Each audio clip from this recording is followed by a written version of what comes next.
If the audio coming from the speakers in your mobile device isn't sounding as good as it used to, well, usually the main culprit is a buildup of dust and other stuff like that in the speaker's grill. But how exactly can you solve that issue in a way that actually makes the sound better, but also doesn't cause any damage to the speakers or the rest of the device? Well, let's go over all of that in this very video. Starting off, let's go over the things you should not use when trying to clean your speakers. First off, any liquids that aren't cleaning alcohol are never a good idea. Neither are any sharp objects, as those can either damage the speaker itself, or you may end up missing and damaging the paint on your device. Compressed air is also not recommended, because given the immense pressure it exhausts at, it may end up just pushing the dust further into your device. As well as cotton swabs, Q-tips, whatever you're going to call them, are also not recommended here, because they can leave bits of themselves inside the speaker, basically negating any kind of benefits it would have given.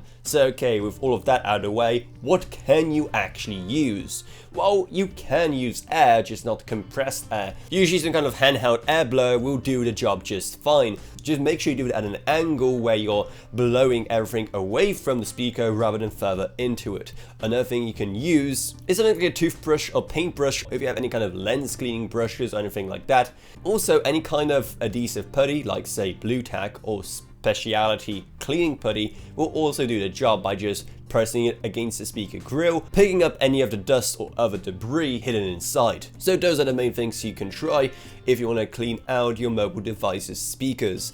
Again, it is important that you don't do anything to damage your phone or make the situation even worse than it already was for the speaker. So make sure just to stick to those 3 main methods, though there are still plenty of others out there. So if you found this video helpful, maybe subscribe to How to Authority for more like this in the future.